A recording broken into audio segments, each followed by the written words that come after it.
Welcome back, shooters, to another episode of the Shooter's Bay. I'm your host, Cooter the Shooter. Today we're going to take a look at a value shotgun by Mossberg. It's called the Maverick 88, and the Maverick is the budget version of the Mossberg 500. We're going to go ahead and take a look at it. Before we dive into the shotgun, let's go over the price. So this shotgun retails, I've seen these from anywhere from $180 to $210 online. I got it from my local gun store. I paid $230 for it out the door. So pay a little bit more in the store, but if I'd have ordered it, say at Bud's for $190, it would have still been $40 plus tax to have it shipped to my FFL. My FFL charges $40 transfer fee, which is a little high. A lot of FFLs charge anywhere from $20 to $25. My guy's a little bit more. If I wanted to get it cheaper, I have to drive 30 to 40 minutes out of my way to have it picked up somewhere else. So that's the story of why I paid a little bit more. Well, you know, when you order online, you're going to pay a little bit more to have it picked up. So if the price is close to what the guy at the store is charging, I usually just buy the gun from the store. And this way I don't have to wait for it to get shipped to me. I'm out the door with it. But anyway, that's enough of that. So this is the budget version of the Mossberg 500. The Mossberg 500, that retails, the lowest I seen 500s go for is $350 all the way up to about $450. And I guess if you order it tricked out, you could probably go up to almost $500 for a 500. But usually 500s start at around $350. So you're looking at a shotgun that's about half the price of a Mossberg 500. Just going to give you pretty much the same level of functionality. So let's take a look. This is 18.5-inch barrel. Okay. It feels nice in the hand. It feels like a quality piece. There it is. Maverick by Mossberg. This is definitely a Mossberg firearm. We got a soft, rubbery, I'm squeeze that for you guys, a nice, soft, rubbery end on the butt here of the stock. That's good for recoil. It's got a decent feel. There's no screw downs for a rail. You would have to take this to a gunsmith to have this top drilled and tapped so you can put a rail on here if you wanted to do so. The Mossberg 500 has the holes for the rail already from the factory, so that's something to be mindful of. If you want this and you want to put an optic on it right away, you can do it. You just have to take it to a gunsmith to have it drilled and tapped. If you don't want to go through that, go with a 500 instead of this. It's got a really nice slide. Let's dry fire. Let's go ahead and, that's really nice. Feels nice and crisp. It's got a little sight here. That's pathetic. I'll take that off. The safety on the 500, as you guys know, is up on the tang. On this one, it's down by the trigger, which is fine. For me, that's, you know, some people make negative comments about that. That's fine. I mean, it's right there at the trigger. I mean, you can still keep your steady grip. I mean, even on the 500, you still can keep your steady grip. It's right there. But from here to here, that's not a deal breaker. That's nothing. Its capacity is 5+1, so you can do 6 shells in here. I saw a video on Hickok and Son channel where you can actually do mini shells with this with the adapter. So I'll probably look into that. Look into mini shells in the adapter.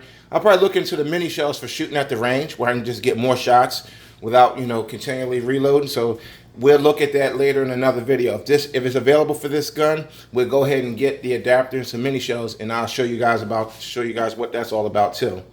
What else? It's a really good quality gun when you pick it up. Feels really good. Not quite as on a level of a 500, half the price. So, but it's good. It's really good. I was looking at value shotguns, and I was looking at this, and I was looking at the Rock Island Armory, the M5, which is a nickel-plated type of shotgun. It looked good. A lot of the reviews said that it was having trouble with the trigger on that. The trigger group on that gun was having problems. It's the same price as this. I still may look into one and look into getting a trigger upgrade for it because I like the way it looks. It's a nice looking shotgun. And also Winchester have the SXP. That's the Super X pump from Winchester. They go for about 350, the same as a 500. So those aren't value shotguns, but they look really good. And I hear the pump on those is probably the fastest pump action on any shotgun probably in production right now. But back to this guy. Let's take a look at the boxes. This is an unboxing video. You guys gotta stop me. Sometimes I start ranting and just can't stop. I love guns and I love talking about them. So when you open the box, it's a pretty generic box. As you can see, it just says sporting goods on it. It don't say Maverick. It doesn't say Mossberg anywhere on the box.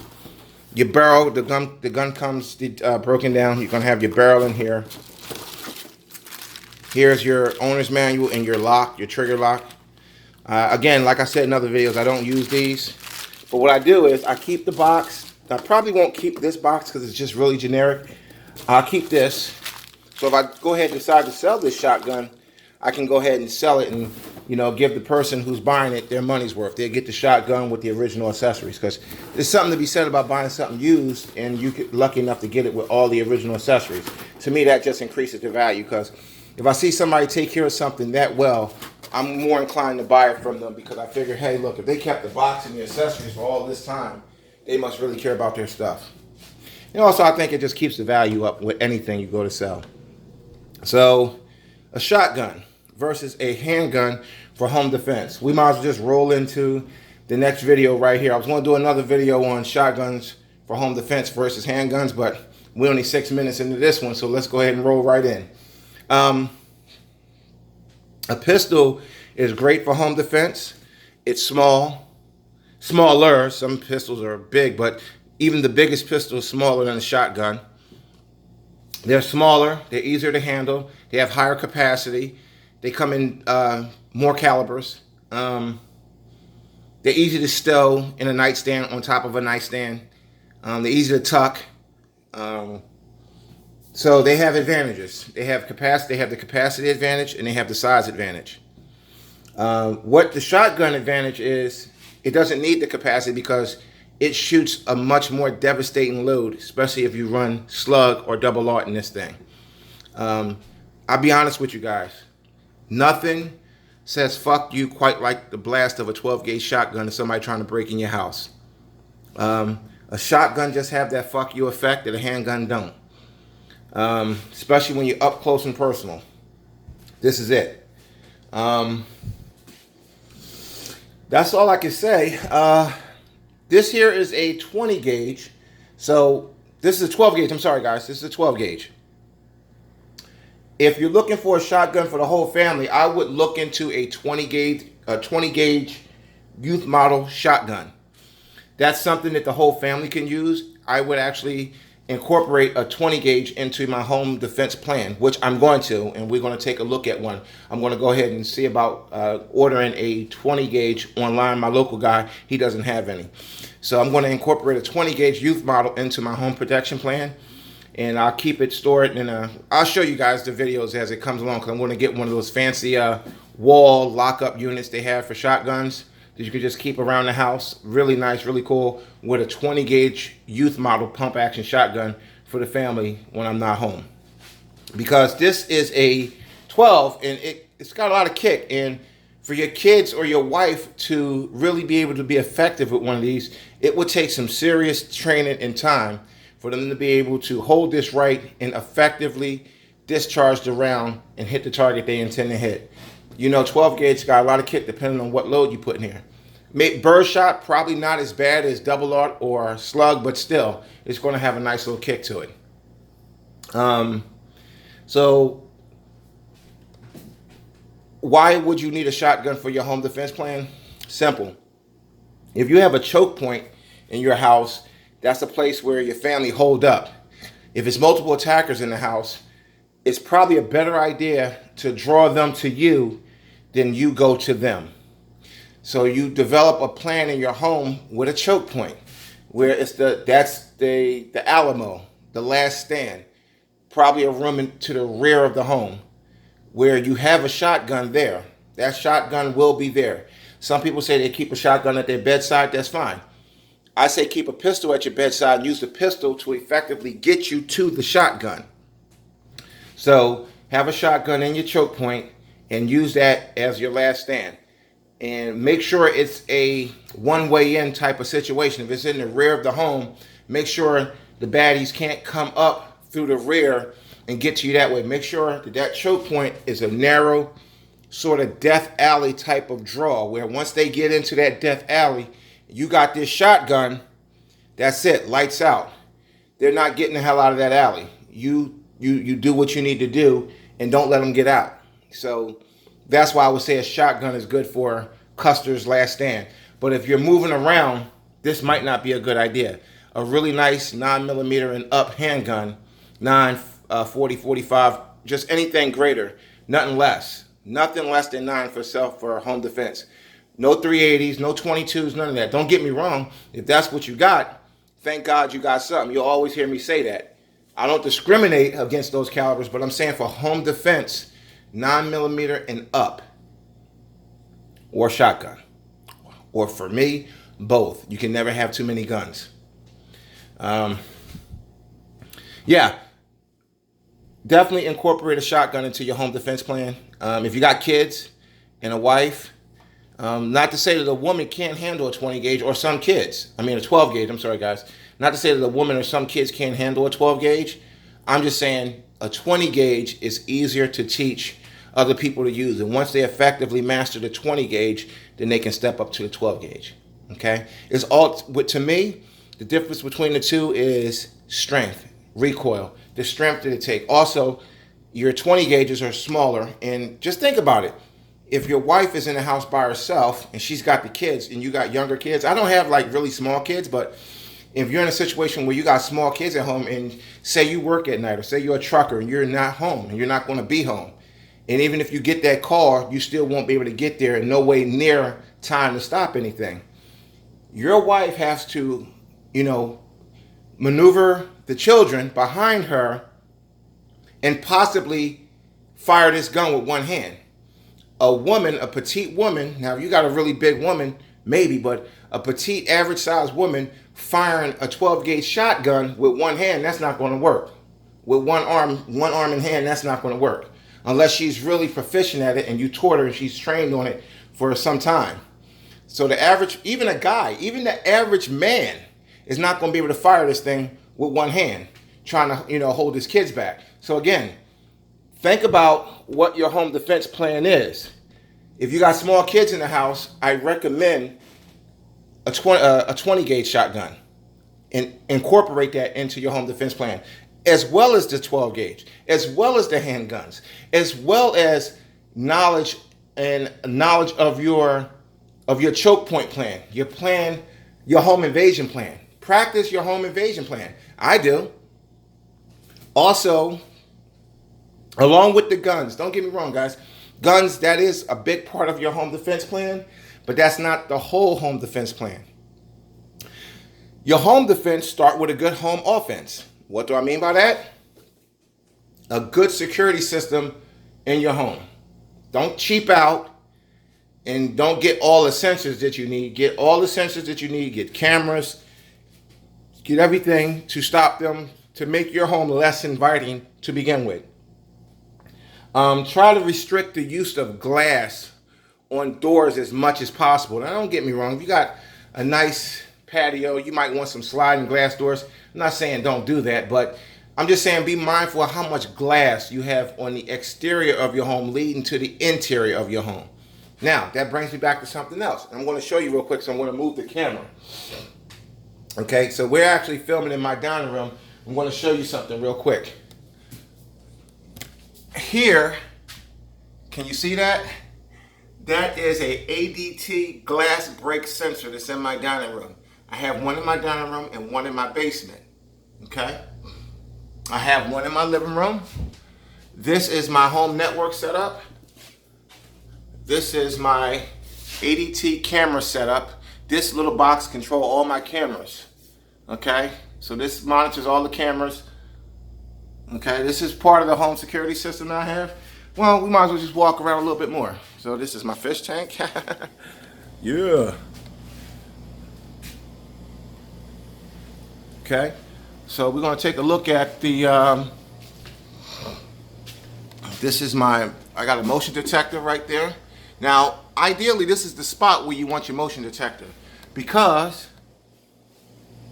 that's the front door. Okay?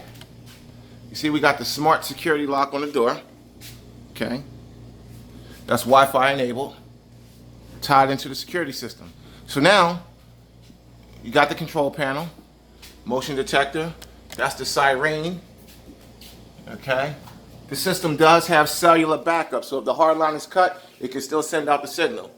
That's a monitored smoke detector. I have a monitored carbon dioxide detector in the kitchen as well. So,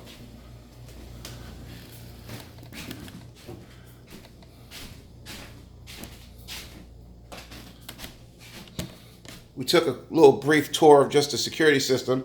So, I have cameras outside, one above the garage door, one above the front door, one above the back door. We have motion detector, we have glass break sensors, we have the whole gambit. We have the sound and alarm. So my house is an immediate type of think about it situation. The bad guy's going to think about it before they try it. I have floodlights in the back and on the side and in the front with motion. So you want to run a good offense to make your house less inviting to the bad guys to begin with. So don't cheap out and just, don't spend all your money on guns and you don't have no security system in your home. Spend the money on the security system first. I mean, that's the front line. You want something to alert you that something's going on. Without a home security system and a really big ass dog, I don't have a dog. I don't need one. I got a cat. The security system is going to alert you that something's going on. Make sure that every entry point to your home is monitored via the magnetic brakes on the windows and doors, to glass break sensors, to motion sensors. You want all of that. Don't cheap out. Spend the money. I think I paid for this full ADT system. The whole setup was under $1,000. They was running a special. I've been an ADT customer for years. And when this new system came out, I'd got a deal on it. So the whole system setup was about eight and a half. And that includes all windows and doors triggered. That's 3 glass break sensors. That's a motion detector. That's 3 cameras outside. That's a monitored smoke detector, a monitored carbon dioxide detector, all installed. Okay, so now we got to the security and lighting. So we go back to lighting. Lighting is a very important component to home security too. Make sure you got really bright, at least 1,000-watt bulbs, floodlights. At least make sure that your floodlights are at least 1,000 watts. And you want to run one pretty much at every doorway. Front, maybe not on the front. You can get a floodlight out front, but you want to go a little, probably not as bright as 1,000. You probably want to go, I don't know, maybe 400 or 500 watts for the front, because your neighbors and stuff like that. So, but the back door, and if you got a garage or a side door, 1,000 watts or better, the strongest you can get for those. But something just a little bit calmer for your front. Depends on how your house is set up. My front is on the front of a block, on the front of a street. If you live in a bigger property, your front might not have anything in its way. So yeah, go as bright as you can for the front too. If you live in a little bit harsher neighborhood, put bars in the windows. You know what I mean? Look, you got to do what you got to do. It's just not about the gun. Some people think a good home defense plan is only about having firearms. Well, listen, you have to get to that firearm, and you have to rely on the person making just enough noise to bring you up out of your sleep. Have you ever thought about, what about if the person breaks into your home and they're really quiet, and you don't know they in there until they standing over you with a goddamn baseball bat or a gun in your face saying, "Wake the hell up, give me your shit." So you have to think about that. How you going to know that the person is in your home? You might be a hard sleeper. You might have your room door closed. You might have the AC cranked all the way up because it's hot and the door closed. How can you hear the bad guy downstairs creeping up your steps? So I urge you to spend the money and get a security system for your home as your first line of defense. That will almost guarantee that your ass is going to get up and know something's going on. You can get it set up where you get a second touchpad in your room. Okay? So you'll definitely get the alert if a door or a window slides open. Even if the system isn't armed, say you forgot to arm the system, with that secondary touchpad in your room and you set the chime, my door, as soon as you open the door, it says front door open. If you get that touchpad and you're in the master bedroom, as soon as the door open, it's going to say back door open. That will wake you up because you'll probably position it close to your bed. So again, guns are cool. Guns are great. God bless the Second Amendment, but think about other things to protect your family, not just guns. Guns is there as a last resort. So this has been Cooter the Shooter. We actually did the unboxing. We did a walk around of the Mossberg 500. I'm sorry, the Maverick 88 by Mossberg. We talked about home defense, and we talked about a good home defense plan and a good security system, and just being generally security minded. We live in a world now where people do unscrupulous things for very stupid reasons. So be ready, be prepared, and protect yourself. This is Cooter the Shooter. We'll talk again in the next video.